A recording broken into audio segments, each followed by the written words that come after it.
psychology of human relations. The book is primarily divided into 3 parts. I'm dealing with the first part, which is hardly 40 or 60 pages. And then Nidhi and Kanika, my fellow reviewers, will be dealing with the other 2 parts. All the 3 parts sort of overlap a little bit. So you might feel that we are touching the same topic again, but we'll be giving you different perception. Now, as you can see in my title slide, the slide shows a book which has been on the bestsellers list for more than a year. And the article is written by the writer here, by some writer. And whatever he mentions here, that this book is very good. It analyzes very serious games which people play with one another without realizing it. The interesting thing is the name of the games, okay? The games, forgive me for saying this. Some of the games, I'm little hesitant to use unparliamentary words here, but that was the names of the games. Kick me. Now I've got you. You son of a bitch. See what you made me do.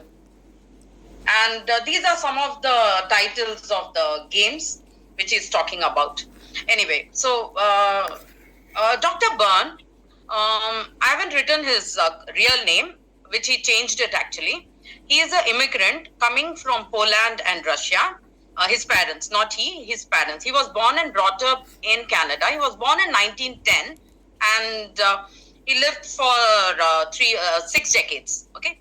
So primarily what we can see is he lived during the First and Second World War, during all the things which are happening in the world, and he has worked with the US Army as a psychiatrist. And he has been a consultant with them after the war. And interestingly, he doesn't narrate any of the interventions, the interactions he might have had with the patients, or he has hidden it, he has layered it in the games. So that is something which I would like to follow up after reading this book. Further of his writings, I'm inspired to read.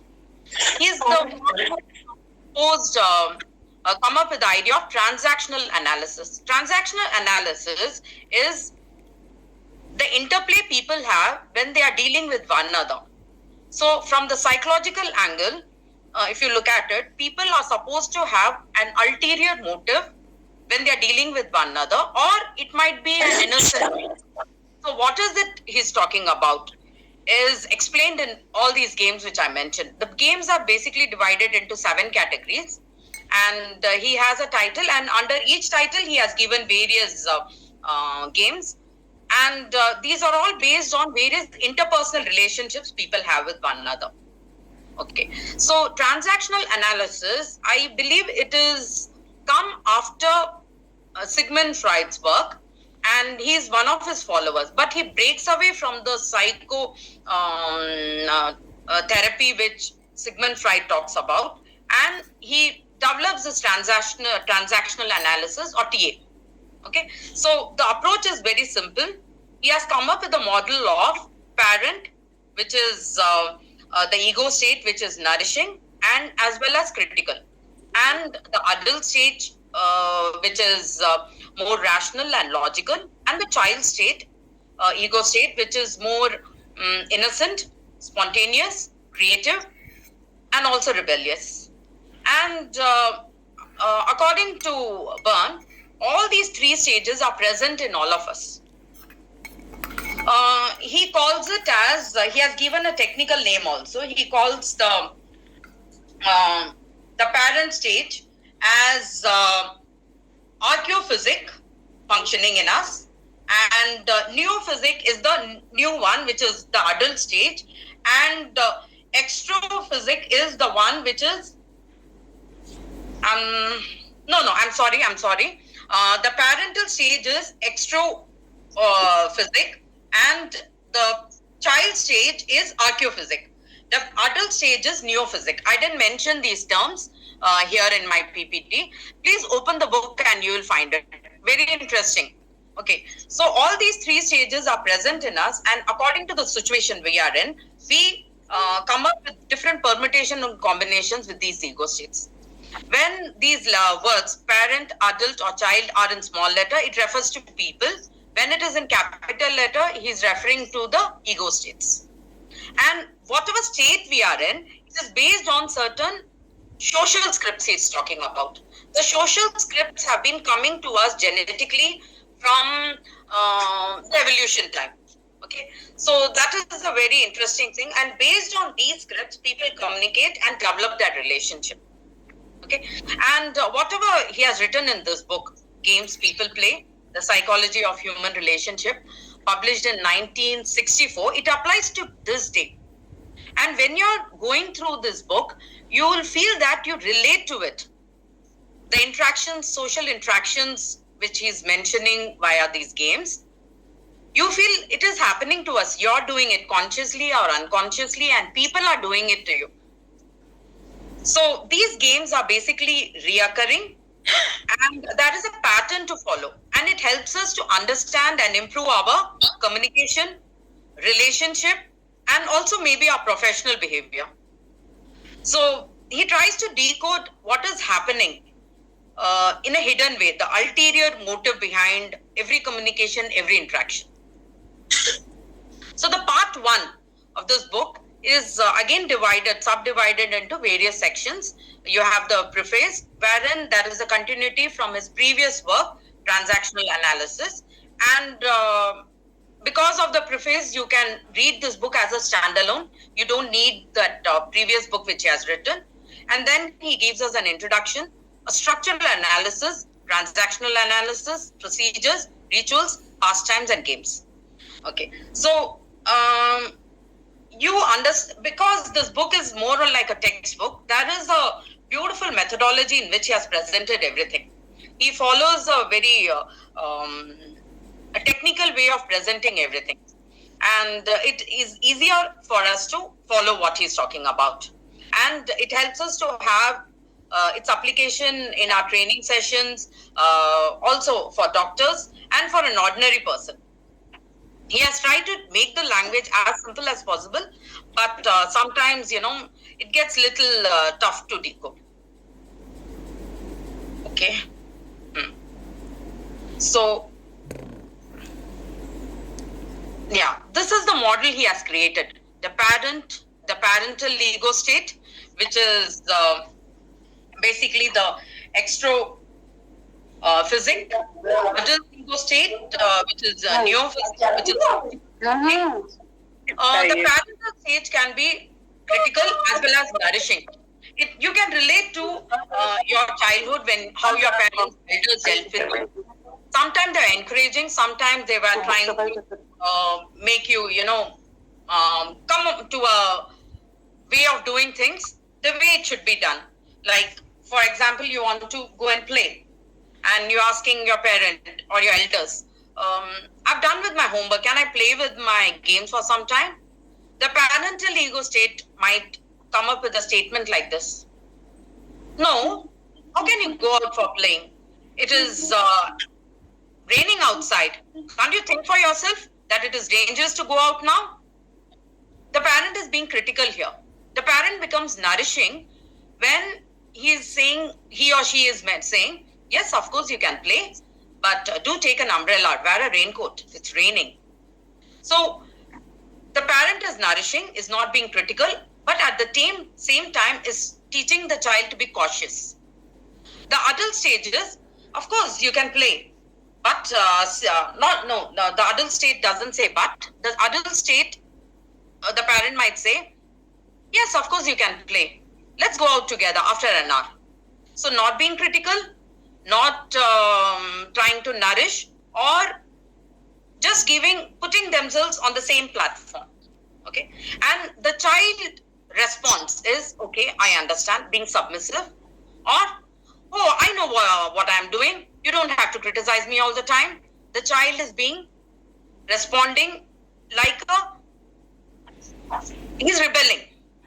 So when we come up with these reactions, all these 3 reactions need not necessarily come from a parent or someone who's an adult with a small a or a small p or a small p child.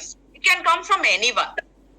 You might have seen in your workplace when you're training, some of the people, bosses, managers have problem with the employees, and basically they are dealing maybe from a parental ego state or from a child ego state when a employee asks for help, or they are saying that I'm not able to do some work properly, or they're having any issues.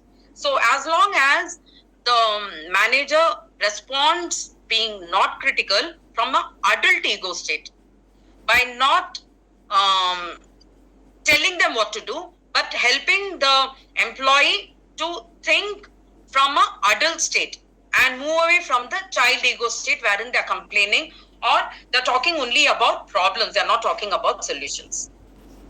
Okay, so in the theory section of the book, he's talking about how this transactional analysis and what is the structure of it. Okay, and again he explains his keywords, and he's talking about various games and how we can actually predict if a interaction is from the child to parent stage or child to adult stage. What will be the outcome of that interaction? What will be the end game? Okay, so based on that, as a trainer, we can help our clients or students to change the pattern of the game, change the script. Now, script also is something which he is talking about. Script is something which is given to us genetically, maybe through evolution, or certain things which we have been doing habitually. So the outcome can be changed if we change the script. For example, let me take the example of Sunita Williams. There is a procedure, scientific procedure for space travel. There's a technology, lots of things are involved in that. So she's stuck in space today because they're following some script, a traditional model, the things which you do all the time. But if you want a different outcome, you want her to come back safely, then you have to change the script. So they have to rework on it, isn't it? So just one example I had to take there with the present application, what he's talking about, how it helps us to think things from a different way, from a different perspective. Okay. Now, social intercourse or the transactional analysis, the kind of games which we play, is very important for our emotional well-being. Primarily because human beings are social beings. Without interaction, without interacting with one another, in one form or another, it's very difficult. And here he is also talking about how we structure the time in different ways.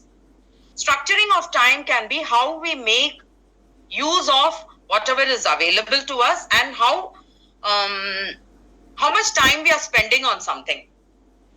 So, for example, a mother stroking her child. He's come up with many words here. Like now, another word apart from script, he's talking about strokes.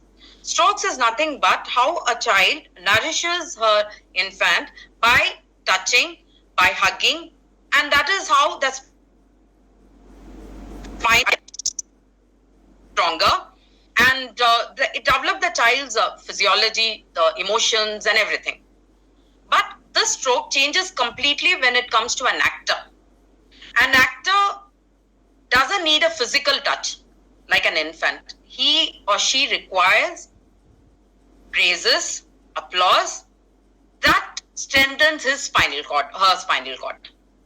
So strokes are very important, and the strokes, when you change it, whether it's for a grown-up person or for an infant, accordingly you can change the outcome.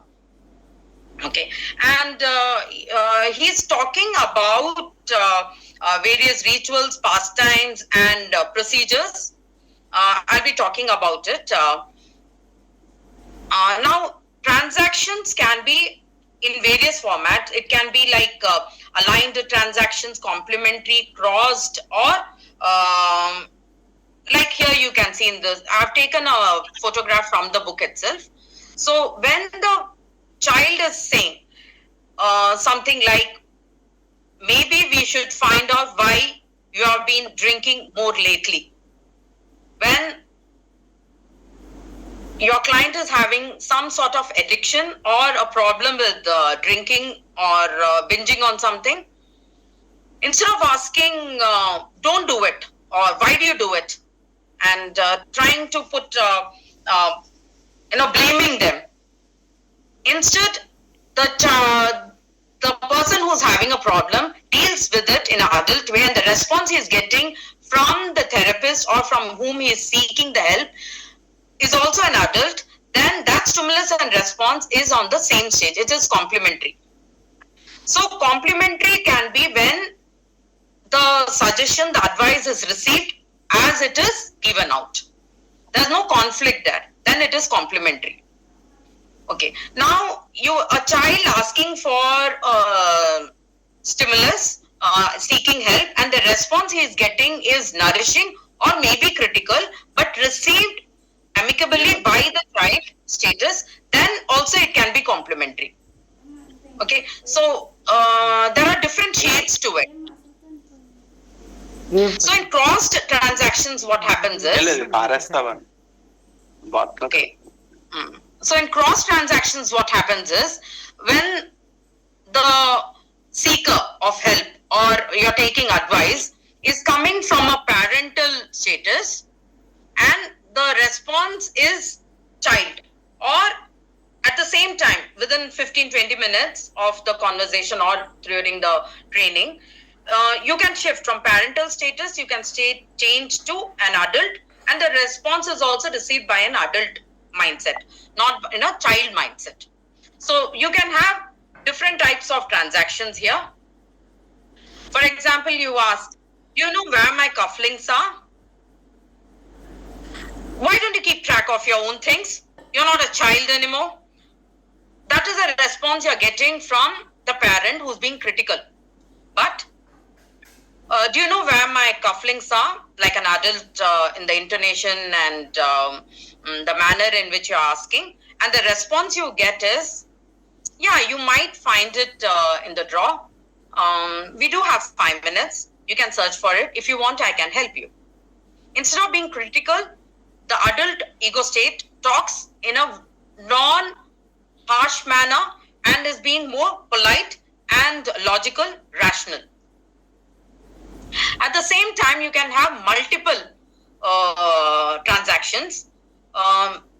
You can have the parental stage, as you can see in this diagram, 1, 2, 3, 4, 5, 6, 7, 8, 9.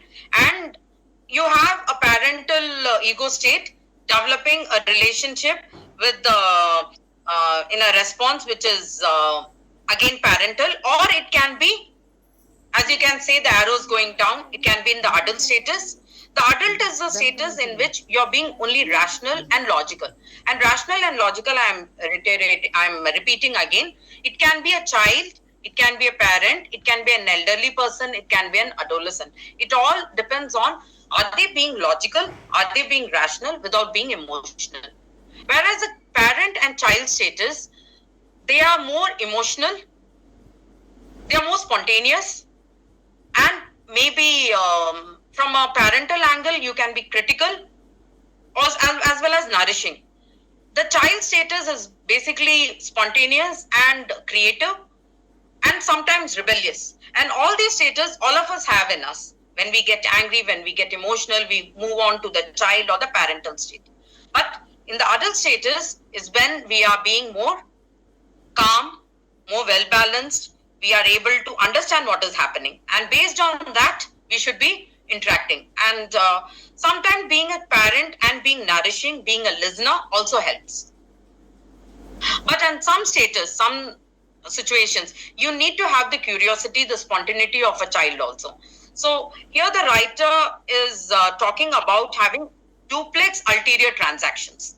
It can move from a social level to a psychological level. From any angle it can be looked at. Now he's talking about procedures and rituals. Procedures are usually the things which we do it in a format. For example, there's a procedure to conduct this Zoom meeting. We have to follow certain protocols, which is not emotional. It doesn't have any social context or an ulterior motive. It is usually from the adult status we do it. We follow certain procedures without our emotional involvement. And rituals, on the other hand, are more parental because you follow certain procedures and rituals, certain traditions, rituals, certain way of doing things, because that is how it is done. We don't question it. For example, how a meeting is conducted, you follow certain rituals in Japan, wherein people bend and bow. They wait for the host to start the meeting, they end the meeting, and it is very rigid. You don't break from that script. The way the protocol is to be done, that is very rigid. Maybe it's certain religious things we follow are also very ritualistic, and we don't question it. So when you're this is more parental state. Now he's also talking, I talked about strokes and relationships. Strokes are very important to develop a good relationship. Okay, you have positive strokes and negative strokes, right? We have done this, we have read about it in our other psychology class books. So he's also reinforcing the strokes thing, but strokes can have a negative as well as a positive impact. So what is it you want the outcome to be? Based on that, our stroke should be, and that strengthens the relationship. Now coming back to pastimes. So the pastimes are like, when I ask you, what a beautiful Sunday morning it is. In Hyderabad, we are having, a cloudy day. It's breezy. What a beautiful day. I'm not being controversial. I'm not being personal. I'm not talking about anything which will involve any problem or a fight or controversy wherein people have something else to say. If at all they want to talk about, like, say, they are in a place where it is not so pleasant, wow, in Hyderabad, is it so good? Then I should come and visit you. It must be very beautiful there. Right now here, I'm not having such a lovely time. It's very hot or it's very gloomy, whatever. So it is not a personal reaction. It is more from an adult angle, wherein you're just testing the ground, whether you want to continue the relationship with a stranger, with your co-traveler. You take up certain talk, small talk. You're talking about the weather, you're talking about sports, you're talking about politics. But this can get intense. Pastimes can get intense. That interaction can get intense based on our personal opinion also. So usually pastimes are adult ego state interactions, wherein you're being non-controversial and it is simple, and it doesn't have an overt or ulterior motive behind it. So again, I have taken an image from the book. Now coming to the games. Games, basically he has divided into 7 sections, and he calls it as life games. In life games, you have various types, like alcoholic, the debtor, the kick me, now I've got you, you son of a bitch, see what you made me do. And then you have marital games, the games which married couples have, or relationships which are marital. Then you have the party games, and you have party games. I was very fascinated by the game Blemish. I'll talk to you about it. And then you have sexual games. Again, you have between partners, underworld games, consulting room games, and the good games. Okay. Under each of these games, you have minimum 4 to 5 games. So basically, all these games are, from the way I look at it, is the sessions he might have had with his patients while he was associated with the US Army, maybe, or he was a therapist in America or in California. So you have to go through all these games, and it's all tongue in the cheek, the way he has named these games. It's very interesting. Now, I mentioned Blemish. I'm talking about Blemish here because that is the kind of, cat in the mouse, or trying to undermine your employee. In your workplace, you see people have problem. The employee and the employer have a problem. So they undermine someone, and they try to pull them down, pitch them down, by putting a blame, shifting the blame, not taking accountability. So that sort of interactions when you have, it is called blemish. I'm just giving you a snapshot of it. My co-reviewers will be doing a more detailed version of the games. Now, coming to the games, he is structured it into a beginning part, the middle part, and the playoff. Okay, and he's talking about each of the game. As I said, it's a textbook. He has come up with a thesis, and an antithesis, and then he talks about. He has given all the dialogues also, actually, the dialogues and what sort of games these can be like. And it's a thesaurus of games he has. So each of the game has an introduction with a thesis and the roles which people take up and what would be the end result and what is the antithesis. Antithesis is the solution. Basically, thesis is a problem, antithesis is a solution. So the end of every game, he's tried to give Eric Berne tries to give a solution how to deal with such a scenario wherein the issue is resolved. So a parent telling, stay home, I'm terrified. Okay, there's one more very interesting interaction I read in this book. Mr. and Mrs. White. Mr. White is supposed to be a dominant husband and Mrs. White is supposed to be a submissive wife. So that is what these two couple might have come to Berne for their therapy to improve their marital life and their relationship and for their mental health. So Mrs. White believes that she is not able to do many things because of her husband. If not for you, that is the name of this interaction which they have, and that is what he's calling it as a game. If it were not for you.